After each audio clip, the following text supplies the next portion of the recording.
నమస్తే. Welcome to our channel. నేను మీ ప్రియాంకట. కల్తీ మద్యం ఈ కేసుకు సంబంధించి ఇప్పుడు సంచలన వ్యాఖ్యలు కొంతమంది చేస్తున్నారు. అలానే కొన్ని విషయాలు, సంఘటనలు బయటకొస్తున్నాయి. ఏంటంటే కల్తీ మద్యం వల్ల ఏవైతే మరణాలు సంభవించాయో, ఆ మరణాల్ని తీసుకొచ్చి కరోనా వల్ల చనిపోయిన పేషెంట్స్ జాబితాలో కలిపారు. మరి ఇది కొంచెం చర్చించాల్సిన అంశం.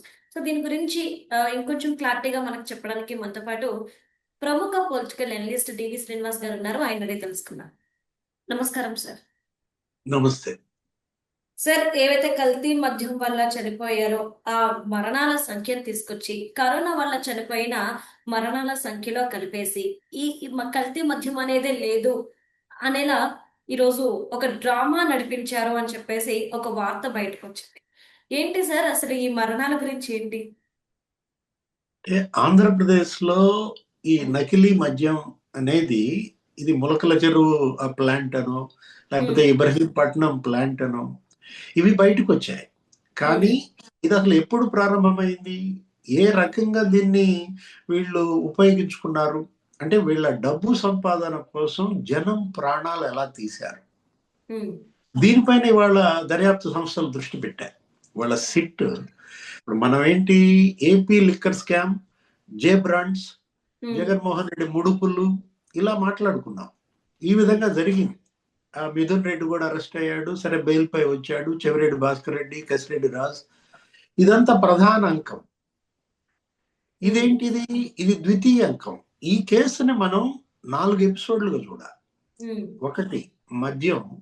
ఆ మద్యం పైన వీళ్ళు ఫస్ట్ ఏమో నిషేధం చేస్తామన్నారు, తర్వాత రేట్లు పెంచామన్నారు. అది కూడా ఏమని చెప్పారు? తాగుబోతులను కంట్రోల్ చేయడం కోసమే రేట్లు పెంచామన్నారు. ఆ తర్వాత మళ్ళా ముడుపులు వసూలు చేశారు. 3,600 కోట్లు, రోజుకు 2 కోట్లు అంట. నెలకు 60 కోట్లు చొప్పున వసూలు చేసిన ముడుపులే 3,600 కోట్లు అన్నారు. అంటే వీళ్ళ దాహం ముడుపులతో తీరలా. అందుకని ఏం చేశారు? అసలు డిస్టిలరీలు మనమే కబ్జా చేద్దాం, మొత్తం డిస్టిలరీలు కబ్జా చేశారు. ఇప్పుడు ఆ ఎస్పీవై డిస్టిలరీ అది మిథున్ రెడ్డి కబ్జా అంటారు. అదాన్ డిస్టిలరీ అది విజయసాయి రెడ్డి, అది ఒక పేపర్ డిస్టిలరీ. లేకపోతే లీలా డిస్టిలరీ, అతను ఎవరో కాఫీ బాయ్ని తీసుకొచ్చి దాంట్లో పెట్టారు. ఇది ఆ పురుషోత్తం వరుణ్ కుమార్ అనేవాడిని, ఆ లీలా డిస్టిలరీ వాడిని బెదిరించి అది లాగేసుకున్నారు. అట్లా ఈ ఎస్ఎన్జే షుగర్స్ వాళ్ళ దగ్గర 400 కోట్ల బంగారం వసూలు చేశారు. అంటే డిస్టిలరీల కబ్జా అనేది అది ఎపిసోడ్ నెంబర్ 2. దాంతో వీళ్ళ దాహం తీరలేదు. ఏది ఇది ధనదాహం అనాలా, మద్య దాహం అనాలా, రక్తదాహం అనాలా? అప్పుడు ఇంకేం బిగిన్ చేశారు? ఇప్పుడు ఇది ఏది ఇక ఆ బంగారం వసూలు చేశారు, రియల్ ఎస్టేట్ లో పెట్టారు. ఈ డబ్బంతా ఏం చేయాలో తెలియక మనీ లాండరింగ్ చేశారు. అది నంబర్ 3. ఏది మనీ లాండరింగ్. ఇది అసలు ఫైనల్. ఏది ఇప్పుడు నువ్వు చెప్తున్న నకిలీ మద్యం. అంటే వీళ్ళ దావాద్రి ఏ స్థాయిలో ఉందనడానికి నీకు అంటే ఏంటి, ఇంకా వీళ్ళే మద్యం తయారీ చేయడం. ఆ తయారు చేసే వాళ్ళని పట్టుకొచ్చారు. వాళ్ళు ఎవరో డిస్టిలరీల్లో పనిచేసి మానేసి గోవాలోనో ఇక్కడ సెటిల్ అయిన వాళ్ళు, బాలాజీ అనేవాడు, వాడి కొడుకు సుదర్శన్ అనేవాడు, వాళ్ళని ఫార్ములా చెప్పమన్నారు. మేము ఫార్ములా చెప్పం, మాకు కావాల్సిన సరుకు అంతా మీరు ఇస్తే మేమే వచ్చి తయారు చేసి వెళ్ళిపోతామన్నారు. అట్లా 20 లక్షలు ఏమో అడ్వాన్స్ ఇచ్చి వాడిని పట్టుకొచ్చారు. ఎవరు? ఈ అద్దేపల్లి జగన్మోహన్ రావు, అద్దేపల్లి జనార్దన్ రావు, అద్దేపల్లి బ్రదర్స్. అద్దేపల్లి బ్రదర్స్ కి జోగి రమేష్, ఆ జోగి అండ్ సన్స్. ఇదేంటిది? ఇబ్రహీంపట్నం ఆ ప్లాంట్. ఇది ఎప్పుడు ప్రారంభమైంది? కరోనా సమయంలోనే ప్రారంభమైంది.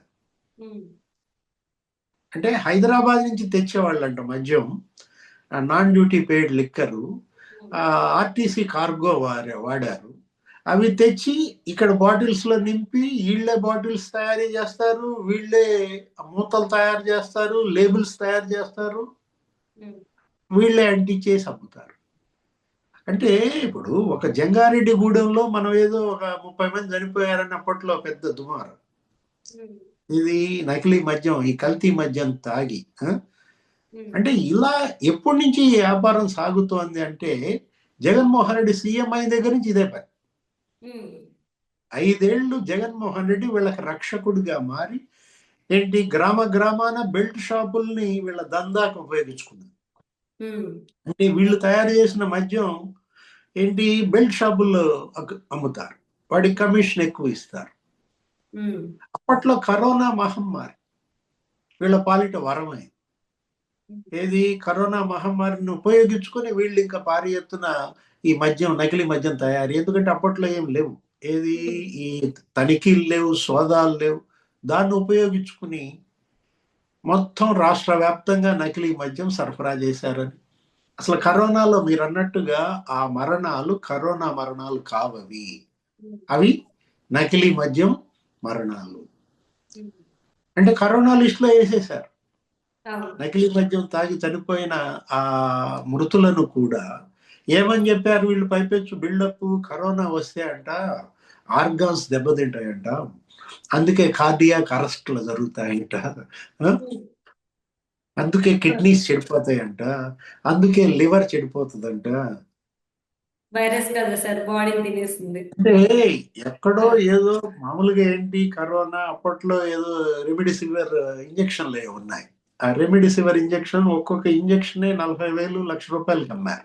అప్పుడు కరోనా భయంతో ఈ డబ్బున్న వాళ్ళందరూ ఆ ఇంజక్షన్లు చేయించుకున్నారు. ఉమ్, ఉమ్, బయటపడ్డారు, ఎట్లా కొట్లా బతుకుడా అని బయటపడ్డారు. కరోనాని మించిన మహమ్మారి ఏది ఉమ్, జగనోరా అన్నారు.